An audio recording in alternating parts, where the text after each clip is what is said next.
নমস্কার বন্ধুরা, এই বাংলা নলেজ শোতে আপনাদেরকে স্বাগত। বন্ধুরা, রাশিয়া এবং ইউক্রেনের মধ্যে যুদ্ধ এমন এক পর্যায়ে পৌঁছে গেছে এবং এত দীর্ঘ সময় ধরে চলছে যে রাশিয়া এবার যথেষ্ট বিরক্ত হয়ে ইউক্রেনের উপর 300টির বেশি বিধ্বংসী কামিকাজি ড্রোন এবং 50টির বেশি হাইপারসনিক এবং ব্যালিস্টিক মিসাইল দিয়ে তাণ্ডবলীলা চালিয়েছে যে ইউক্রেনের ভেতরে চারিদিকে শুধু ধ্বংসস্তূপ এবং আগুনের লেলিহান শিখা দাউ দাউ করে চলছে।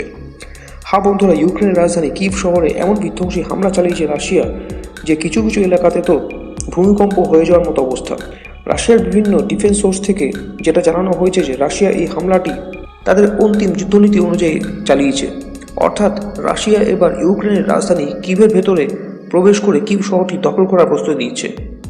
আর ইউক্রেনের কিভ শহরে রাশিয়ার এই ভয়ঙ্কর হামলার পেছনে মূল উদ্দেশ্য হলো ইউক্রেনের কিভ শহরে অবস্থিত সমস্ত এয়ার ডিফেন্স সিস্টেমগুলিকে ধ্বংস করে ফেলা, যাতে ইউক্রেনের রাজধানী কিভ শহরে রাশিয়া হামলা চালালে ইউক্রেন যাতে কোনো প্রতিরোধ গড়ে তুলতে না পারে, অর্থাৎ রাশিয়ান সেনা যাতে বিনা বাধা ইউক্রেনের কিভ শহরটিতে হামলা চালিয়ে শহরটিকে দখল করে নিতে পারে। এখন দেখার বিষয় এটাই যে রাশিয়া তাদের কিভ অভিযান কবে শুরু করে।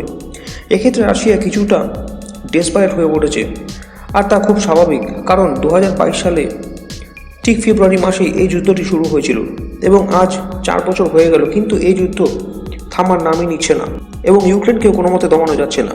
এছাড়াও একটি ফ্যাক্ট আপনাদের সামনে তুলে ধরবো। এই পোস্টটি হলো জুন 2022, অর্থাৎ যুদ্ধ শুরু হওয়ার ঠিক কয়েক মাসের মাথায়।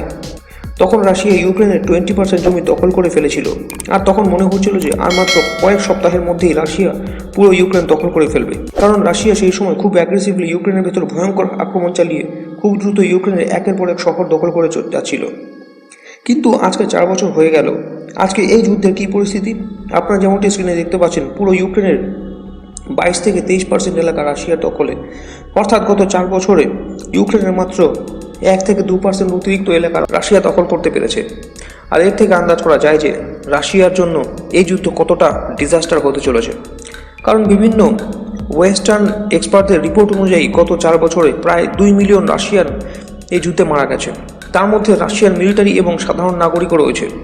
আর রাশিয়াও এটি স্বীকার করেছে যে প্রায় 2 লক্ষ রাশিয়ান মিলিটারি এই যুদ্ধে প্রাণ হারিয়েছে।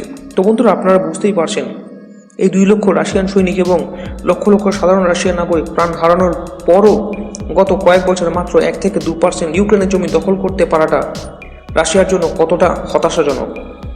আর এখানেই শেষ নয়, এই যুদ্ধে রাশিয়ার উন্নত যুদ্ধাস্ত্র, ফাইটার জেট, মিলিটারি ইনফ্রাস্ট্রাকচার এর বিপুল পরিমাণ ক্ষয়ক্ষতি হয়েছে, যার মধ্যে রয়েছে বহু S-400, S-500 এবং S-300 এয়ার ডিফেন্স সিস্টেম, যেগুলির এক একটির মূল্য মিনিমাম $1 বিলিয়ন।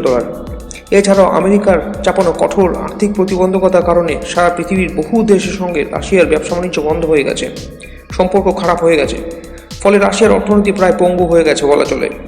এছাড়াও রাশিয়ার জন্য সবচেয়ে হতাশার বিষয় এটাই যে গত 1 বছরে আমেরিকাতে ডোনাল্ড ট্রাম্প ক্ষমতায় রয়েছে, আর ডোনাল্ড ট্রাম্প রাশিয়ার প্রেসিডেন্ট ভ্লাদিমির পুতিনকে অনেক সমর্থন করেছে এবং ইউক্রেনকে অস্ত্রশস্ত্র এবং আর্থিক সাহায্য দেওয়া অনেক কম করে দিয়েছে। শুধু তাই নয়, ইন্টেলিজেন্স সাপোর্ট দেওয়া বন্ধ করে দিয়েছে। আর তা রাশিয়ার জন্য একটি বিরাট বড় সুযোগ, কিন্তু এত সুযোগ থাকা সত্ত্বেও রাশিয়া ইউক্রেনের উপর জোরদার হামলা চালিয়ে যুদ্ধ শেষ করতে না পারলেও ইউক্রেনকে সারেন্ডার করাতে বাধ্য করতে পারেনি, যা রাশিয়ার জন্য একটি বিরাট বড় হতাশার বিষয়। আর সেই জন্য রাশিয়া এখন চাইছে ইউক্রেনের উপর ভয়ঙ্কর হামলা চালিয়ে ইউক্রেনের রাজধানী কিভ শহরটি দখল করে এই যুদ্ধটিকে শেষ করতে, অথবা ইউক্রেনকে সারেন্ডার করতে বাধ্য করাতে। এখন দেখার বিষয় এটাই যে পরিস্থিতি কোন দিকে এগোয়। তো বন্ধুরা, এই বিষয়ে আপনাদেরকে মতামত তা কমেন্ট করে জানান এবং ভিডিওটি ভালো লাগলে লাইক করে চ্যানেলটিকে সাবস্ক্রাইব করুন। ধন্যবাদ।